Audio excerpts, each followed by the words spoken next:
and there is never controversy. It is good for discussion. We're here for each other. We are here to be able to develop and build and grow together. I just thank you for your points, and thank you also, Noxalia. I'd just like to bring in Khalid Sharif once again in this discussion for the questions that have been raised before by Professor John and Knox here. And, and there are some questions in the Q&A session where from our participants, which I would encourage the discussants, the speakers, and other experts that we have in this quorum to please look at them and answer. But part of them have been raised and have been touched on by our discussants, which entail, entrepreneurship and growing the middle class, which I want to throw back at you or bring to you, Khalid, and ask. Knox raised the issue of health and how we can grow the health sector how we can invest in the African health sector to be also a money creating point or a wealth creation point. How can we do that? John also raised the idea of growing the middle class, and which has been raised, you raised the point, it has been raised by our participants. How do we grow the middle class in Africa so that with that middle class that has purchasing power, that can drive the economy, that can strengthen, in terms of civil participation, the institutions perhaps even of government. How do we do that from your perspective? Khalid, please, you can help us illuminate on those points. Of course, thank you very much, Faith. So let me first and foremost thank John. I think John's points obviously were points that I agree with, and I think both John and I are Keynesian economists. So on the first point, I think growing the middle class is obviously key. So without a middle class, without that purchasing power, as I said, labor is a derived demand, derived from the demand for goods and services. If you don't have a middle class that is actually consuming, you don't have a signal to the private sector to invest.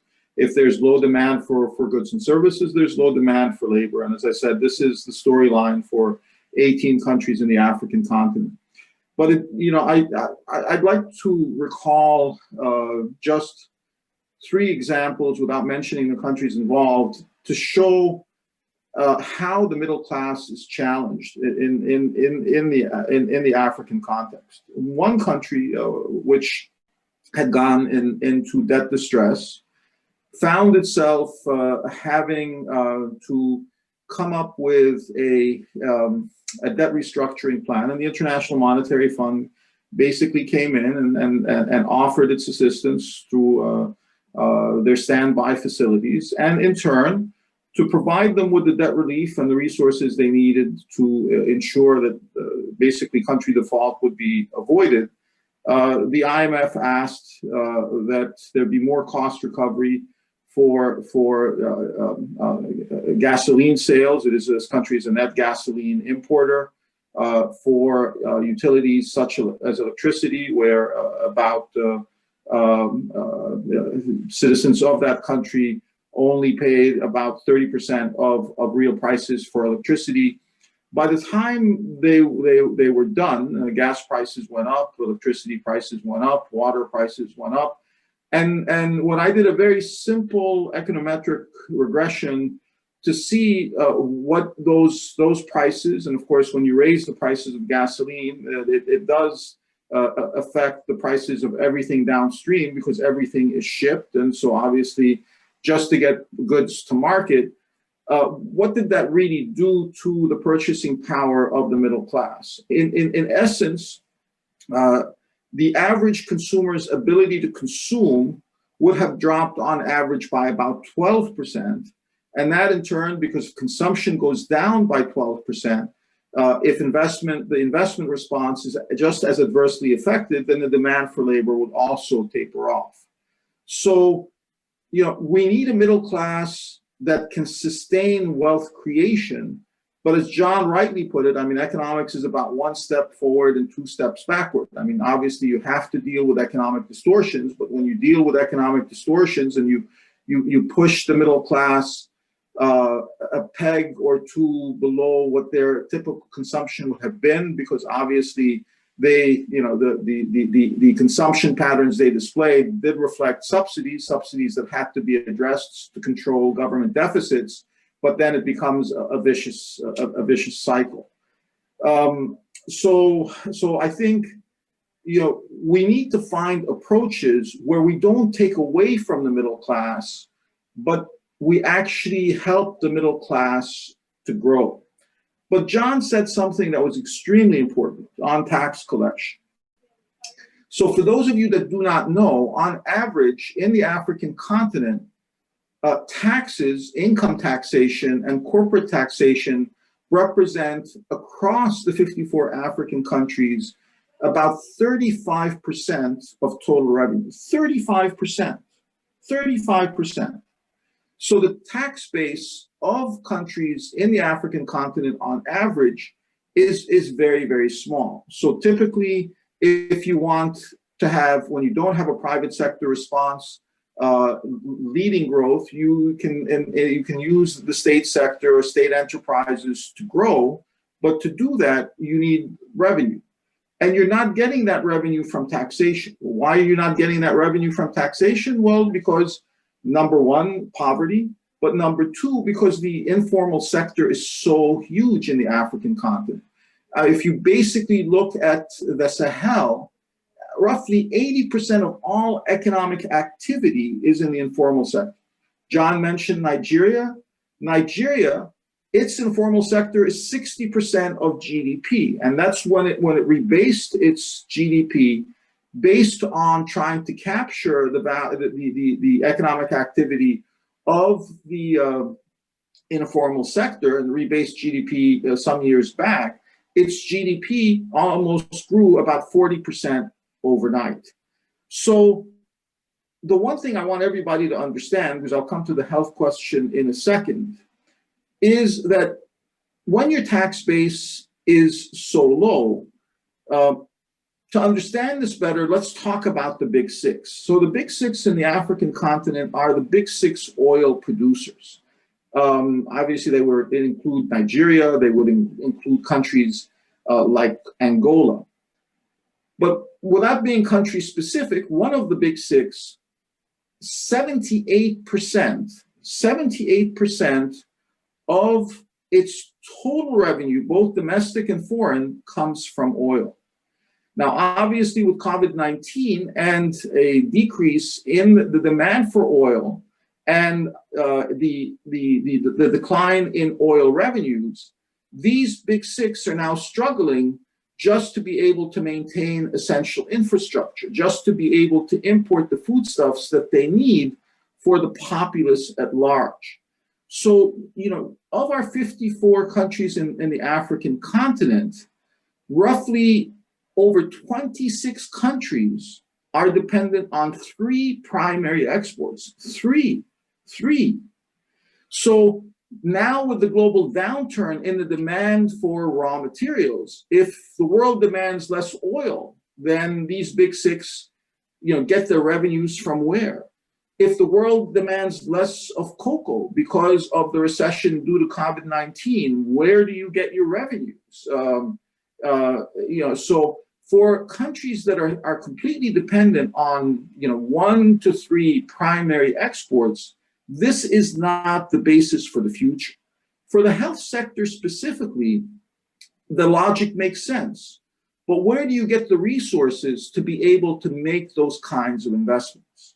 The only way you can do so is to grow your tax base, and as John said, and the only way you can grow your tax base is to grow your middle class.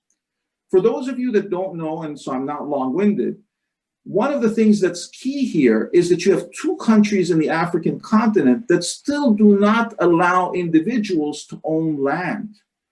And what I mean by that is one country, for example, when you buy land, but all land belongs to the state, and you get a 99-year lease for that land. But if you can't own the means of production like land, how can you leverage it?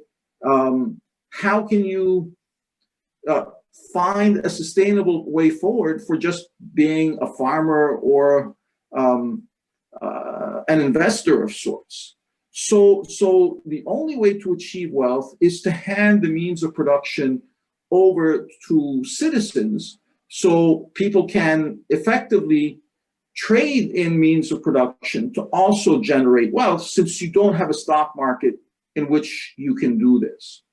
The last thing I want to say, per the questions that I've seen, I want everyone to remember that within the African continent, 54 countries, you have 8 countries that have GDP between $8 to $10 billion, $8 to $10 billion. Now, obviously, that's not in PPP terms, but still, Bill Gates' net worth is $118 billion. Jeff Bezos is worth $182 billion. So, in today's world, does a small island economy with a GDP of $5, $7, $10 billion, does it stand a chance to really develop into something, into a wealth creator? Yes, in Africa we've seen it. We've seen it in countries like Mauritius, where, as John was saying, wealth is at par, if not higher than Asia and in Europe, where GDP per capita is over $20,000. But in other countries where you're really not seeing growth in GDP and growth in GDP per capita, you are caught in the poverty trap of people living off less than $2 a day, and a tax base of less than domestic tax base of 35%, and you're dependent either on primary raw material exports and how the markets fare, and you're dependent on foreign aid. But I just want to close with the point that John made, because this is important. 54 countries in Africa, every country is different. Every country tells a different story. But what we also don't want is an Africa that is basically bipolar. Maybe there's no term of economic biopolarization. But we don't want an African continent where wealth is concentrated in certain parts of the continent, and where basically wealth just simply doesn't grow. And this is what we're seeing. We're seeing economies taking off. We're seeing wealth creation, and hopefully regional integration can allow that wealth to trickle down. I don't particularly like that term, to the countries that have much smaller GDPs and are mostly landlocked. But with that, I hope I've answered some of the questions that individuals did pose, and I hope my contribution was useful. Back to you. Thank you. Thank you, Khaled. Before I let you go, it's just one question that has been coming through about entrepreneurship. And we know that John raised also the idea of the informal sector as well as Knox. So I'll just want to bring you in, and I know that the African Development Bank has the entrepreneurship program, and people have raised a few questions there, that although there is an advantage to that, the accelerators and the incubators, but also that the process is quite lengthy, and people don't know how to go about it, and maybe it puts people off. And entrepreneurs in the informal sector do not necessarily want to go through this process, or they even know about these processes. So what is the intervention, particularly on the African Development Bank side, about entrepreneurship, informal sector, and what you've said, and John has said, and Knox has said, about growing the informal sector and therefore the tax base through this entity?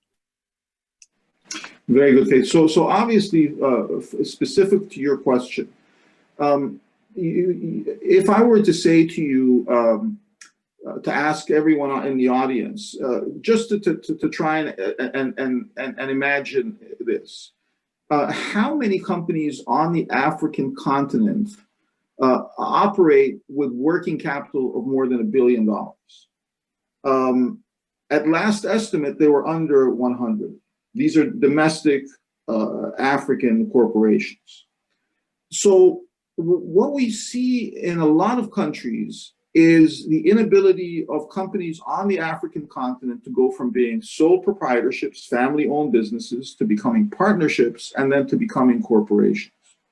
Now, the reason that is because of the very high level of informality that exists in the largest economies in the African region, in the Africa region. And John talked about Nigeria, and that would be an example.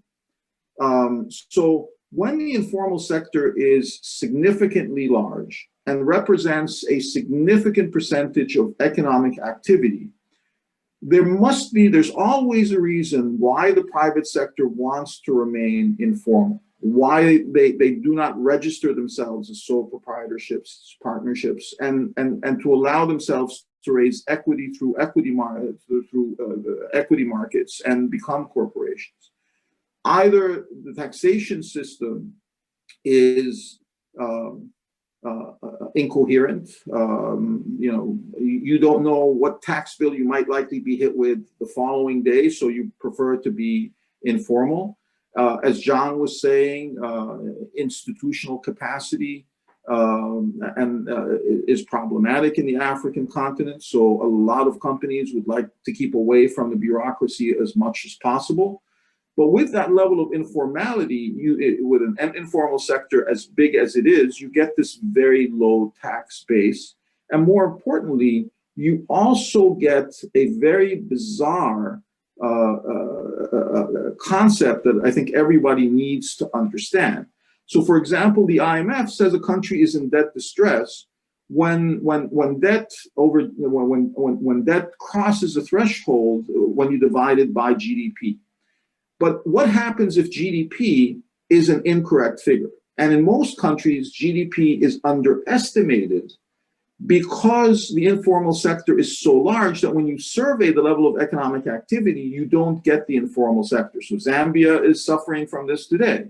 A country said to be in debt distress, but when you look at its GDP, it doesn't reflect the reality of economic activity.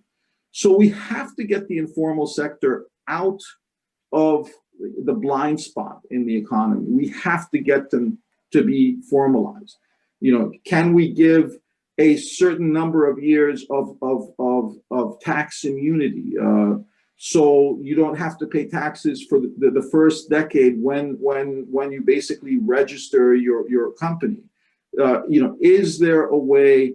And we propose many ways to do so. But to the point and not to be long-winded again, to close on this, I just also want to explain to everyone participating how bizarre economics can be in the African context. So I'll give you an example, just to close. So with COVID-19, many countries have seen their exports taper off. So many have devalued their currency significantly to see if they can get an upsurge in their exports so they can manage their fiscal distress. So imagine a scenario where a country devalues. What should happen is exports should rise. But what we've seen across the continent, when you've devalued, exports are falling. So exports are inelastic. That is, instead of exports rising when currency falls, your currency value goes down and the demand for your goods goes down. The reason that happens, Faith, is because a lot of your intermediate inputs are imported. So in Morocco, you assemble cars, but you buy kits from Germany. So when you devalue your currency, it's more expensive to buy the kits from Germany. And so in the final product, the vehicle itself, when you assemble it, because you're buying a kit and assembling in Morocco, is now more expensive than it was because you devalued your domestic currency. The kit is now more expensive and your cars are more expensive to sell, and thus you devalued and the demand for your vehicles that you're assembling has gone down. So, with the situation of currency, with the situation of exports, a lot of companies in the informal sector say, well, I'm just catering to domestic demand. I'm just catering to the demand of the local populace. I have no real ambition for growth. I don't want to deal with the bureaucracy. And they don't come out of the shadows. But we are working to see how we can address this issue so we can begin to register the correct levels of GDP, where we can make the informal sectors more formal, then we get the tax base, and then we get the investments from the state sector that can compensate for the private sector when it can compensate, and can also generate wealth. I hope that was clear enough. Back to you, Faith. Thank you. Perfect. Thank you very much. Thank you. I'd just like to bring in Knox and John once again for your parting shots before we close this session. Very shortly, a lot has been said, and I just want, in a very short and brief manner, for you to give your parting shots here before we close the session. Knox, do you want to go first? Okay. Thank you very much, and thank you to all our speakers. To John and to Khaled and to yourself, Faith. I just want to say, yeah, I remain an optimist on Africa, but I would say I'm an African realist as well. I think what has been said is really speaking truth to power in many ways, because some of this will also depend on political will. I mean, I think that's perhaps not been discussed in this conversation, but a lot of the things will depend on political will. I have a couple of doubts with regards to, I take up Khaled's point on the formalization of the informal sector, but I must admit I have a few doubts on that. I think we were liable to face resistance, but I think I take his point that I think it has to be a negotiated discussion between formal and informal sector going forward. But as I've said, and as John has said, bringing in the informal sector into this discussion through discussion with informal associations and so on, I think is actually essential to recovery. The informal sector, I think, in many ways, is the heart of the recovery, and then the other issues in terms of growth going forward. So I think the informal sector must be part of the heart of our discussion. There are many other things I could say, but that point in particularly, I would push on. Thank you. Perfect. Thanks. Over to you, John. Maybe I could just say two things. I mean, I totally agree with Khaled when he talks about the need to reassess the GDP measure. This is true across the world, actually, but it's particularly true in Africa. How we do that is another question, and I think to some extent that has to involve the formalization of the informal sector. There is no other way of doing it. So, I mean, I remember supervising a student's thesis many years ago, a Brazilian student, and they had a huge informal sector, and they ended up taxing it successfully. And the role of tax collecting, while it might sound punitive, is actually it focuses the minds of people within the informal sector. How that's actually done across the African continent is a whole subject in its own right. But I was very impressed by what Khaled said on that matter. Just one other point, I think, which I would comment on, which is that we are seeing success in the area of what Khaled was talking about in terms of reducing the level of dependency on just a small number of commodities. I think he mentioned a group of countries where they were dependent on 3 commodities in each of these countries. And I know I do quite a bit of work on Ethiopia, and that's been quite successful in Ethiopia. At one time, about 10, 15 years ago, about 60% of its foreign exchange earnings came from coffee, and now it's down to 40%.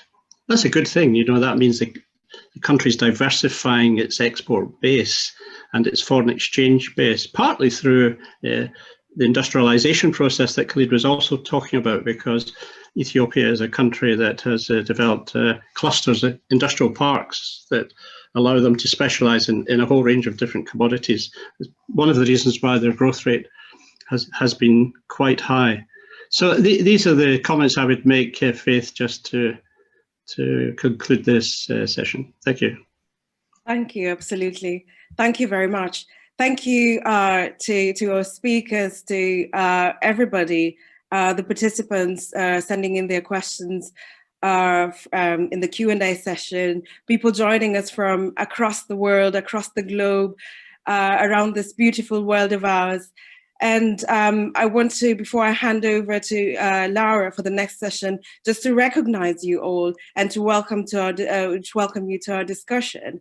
We're dealing with the recovery side today, and tomorrow we will deal with growth and how we grow beyond. I want to turn and maybe start with a general question for all three panelists. That is a question that was given from someone in the audience, and I will tweak it and add something that I wanted to ask.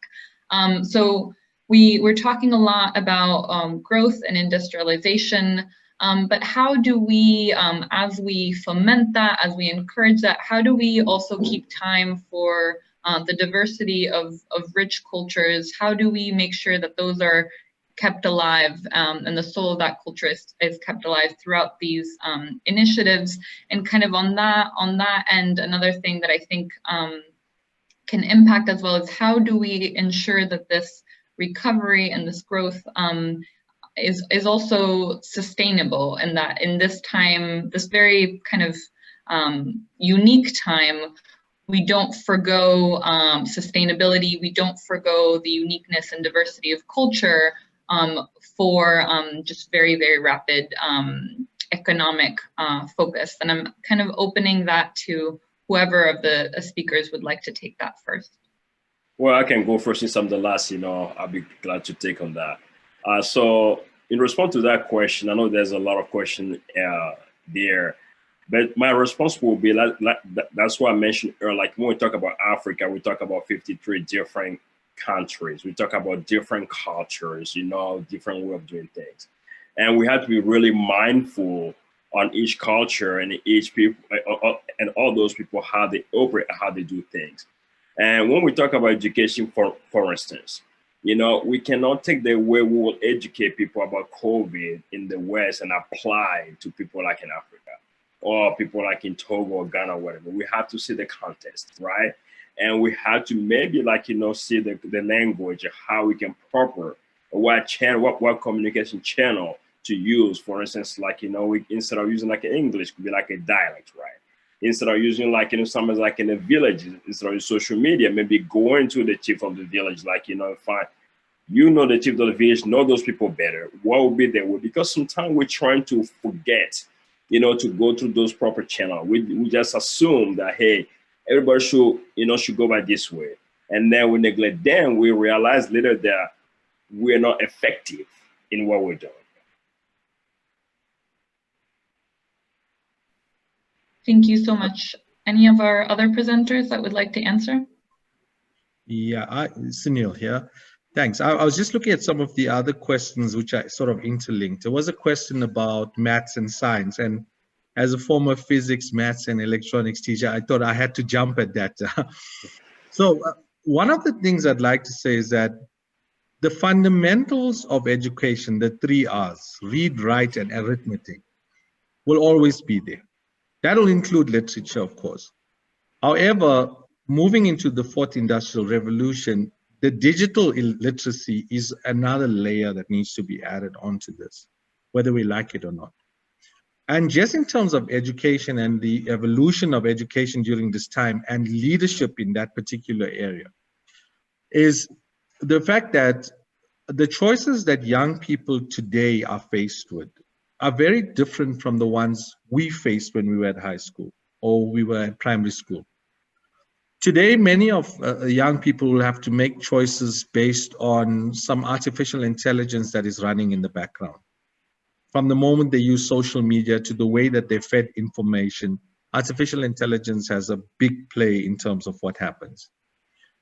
On the positive side of that very same process, the use of blockchain. And someone once asked, how do you describe a blockchain? And somebody answered colloquially, if you wanted God, quote unquote, if you believed in a higher force, if you wanted God to witness and to rubber stamp and also to ensure the integrity of transaction and information, then that's what a blockchain is. So in terms of certification, moving into the future, we see blockchain playing an even greater role as we move along. And then maybe a drill down is traditional education, it's a teacher base in a classroom. We have blended learning, but today we also have on-demand training. If you look at platforms such as Teachable, you can undertake and be credited for various types of education on demand. And that's what we're moving to, because, hey, you all chill and flicks, right? You watch Netflix and you chill at home, and that's on demand. So why shouldn't education be that way and moving into the future? And I suppose the last sort of point I would like to make on this is that as we move along, no one has perfected blended learning. No one has perfected digital education as yet. It hasn't been perfected. There's still a long, long way to go around this. There'll still be the need for that tactility of human influence, guidance, mentoring, etc., which will form an important part. And that's where the policy perspectives of countries, particularly in Africa, and in looking at this particular, summit as well, I came across this website called PEER, P-E-E-R.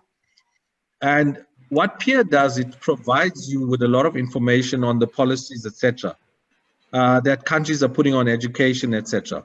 And maybe one subset that I found interesting is the inclusiveness of education and creation of jobs. As SAP, one of our global board members now is pushing very much so that people with different abilities, what people would normally say disabilities, are included in the process of job creation, education, because they make a lot of decisions that impact the global economies, and by virtue of that, the economies of local countries as well. Thank you. Thank you so much, Sunil, for jumping that. I agree, that was a great question. And from our speakers, there's a lot of kind of interest regarding education and what is highlighted more and what its impact is. We have a question that was given to us by a participant. I wanted to add something on that, Laura. Yes, please. Okay, great. So with regards to the issue of culture, I mean, culture needs to be consistent and it needs to be retained. However, when you look at the different countries in Africa with their very interesting and wonderful cultures, there's no one going to do with all of that. That's what makes people who they are. So you can't take that away from the people. Once you take the culture away from the people becomes different. They change from who they are. So cultures need to remain. They have to remain the way they are. You cannot actually make it better. Using technology actually to make it better. Now, one key thing that we need to look at education in Africa is the issue of language. It's either French or English. We need to begin to use local language to teach in our schools in Africa. It's a lot easier to understand with local language than English the language that you're not born with. Local language actually is critical for rapid learning and understanding. So we need to begin to look at how we can explore the use of local languages. It's been done in some places in Africa, but it needs to be done across Africa. It's actually going to make Africa to leapfrog faster in terms of when it comes to technology and all of that, when it comes to STEM. It's going to make Africa, so communication in local language is very, very critical, very essential. Even during the pandemic period, most communities in Africa actually use the local language to actually communicate, the effect and impact of COVID-19. And it makes a lot of impact because it was easier to understand by the people rather than English or French, which is not homegrown and all that. That's number one. Number two, with the issue of sustainability, I mean, we have a young African population, which is like I said, is actually an advantage to Africa. However, one of the key things that needs to happen is actually from the government level, regulatory level. There has to be consistent policies, particularly in competition policy that enables everyone a level playing ground, a level playing field, so that they can all compete, on the same field. Then, of course, ease of doing business. The government policy actually we need to encourage entrepreneurs. We've been talking about here informal sector.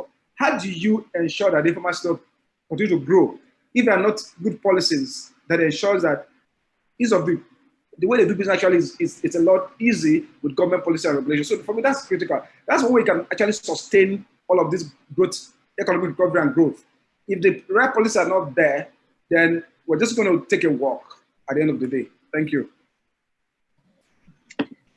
Thank you so much. We're going to have one last question that we had from an audience before we have a musical interlude. I know everyone's been very patient and we've had really rich discussions so far. So the last question that we have from a participant before the program even started, which I think is a great one, is how can we use ICTs to accelerate the impact on rural communities so they have access to similar opportunities than urban areas? And I know that was something that was addressed in the presentations very shortly, but if that could be addressed as well. Can I'll give some inputs, and I'll also give my fellow panelists an opportunity since it's the last question. This is the fundamental benchmark of any benefit. If the poorest of the poor in the most rural and desolate places of this world can access it, then it's true value. And if we want to call it, technology almost like a public good, public good is freely available, quote unquote, due to your taxes, then we should be able to reach the poorest of the poor. Now, I want to give two examples. The one example I'd like to quote is, currently we have a program that we are driving in West Africa. Now, if you go around Africa, you'll find these waste pickers. Waste pickers, they collect plastics and other items, and essentially they are the bottom of the barrel in terms of the social structure, in terms of how they live. They don't live in formal conditions, etc. So we saw that as a particular interesting thing, and we're working with the Ghanaian government together with the World Economic Forum to be able to empower leaders of these waste pickers so they can record information. They can also get a fair share of the value chain in terms of what they are paid for their goods.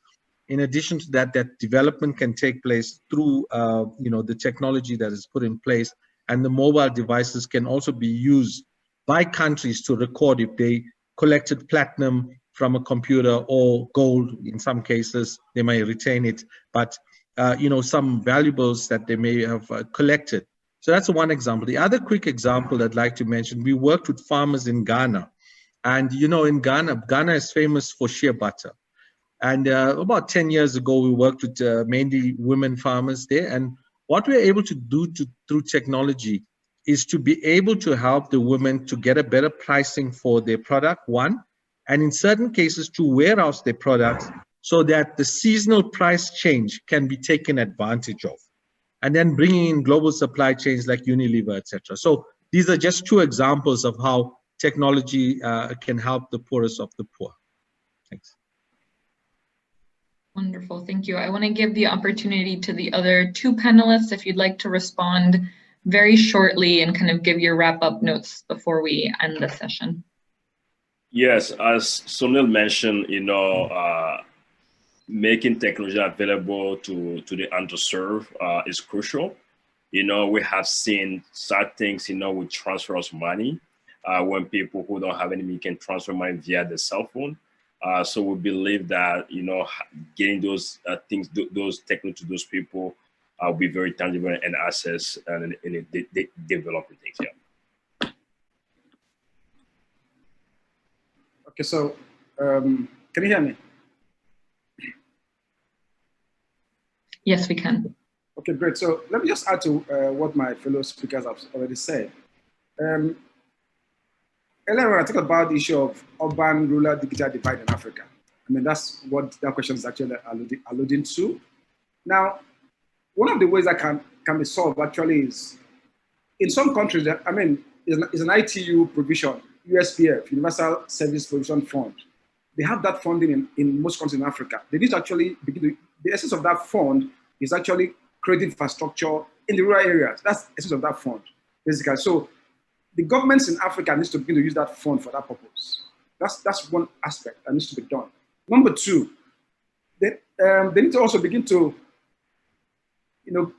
establish tech hubs in rural areas. You don't find any tech hub anywhere in the urban center, anywhere in the rural area in Africa. It's actually in urban centers. So they need to begin to establish tech hubs in the rural area. That will encourage and motivate, the young population actually to get involved in technology and be able to help to deliver services as well in those communities. That's something also that's important as well. The telcos, again, they look at investment in infrastructure for really as not profits driven. However, they do CSR. They need to actually begin to look at it from that CSR perspective. They can invest in the rural area and use that CSR and get tax rebates from government. That's something they can also do for the telcos, going forward. Then availability of mobile devices. We need to ensure that at least we can get a mobile device in Africa for less than $50. That we need to push towards that, getting a mobile device for less than $50. I mean, that should be more affordable to a lot of people in Africa. Then data costs. Data cost also is a critical issue. Data cost in Africa actually is what is most expensive in the world. The country in Africa today that has the cheapest data cost is Somalia. It's about 0.55 USD for 1 gig. That's Somalia. But we need to begin to look at how we can reduce data cost in Africa because it's actually very, very high. So that's one of the, it has to do with consumer spending. Those in rural area don't have the funds to be able to buy data at those rates we have today. So that becomes a limitation for them to have access to the digital environment, even when the infrastructure is actually in those areas. Thank you. Thank you so much. I want to thank all of the three panelists for sharing your valuable time and thoughts with us. I thought that was a really wonderful kind of follow-up to the panelists and the discussants, where we went kind of from very, very broad discussions, some very tangible and sort of specific cases that I think are really valuable when we think about recovery after COVID-19 and beyond that. So thank you so much.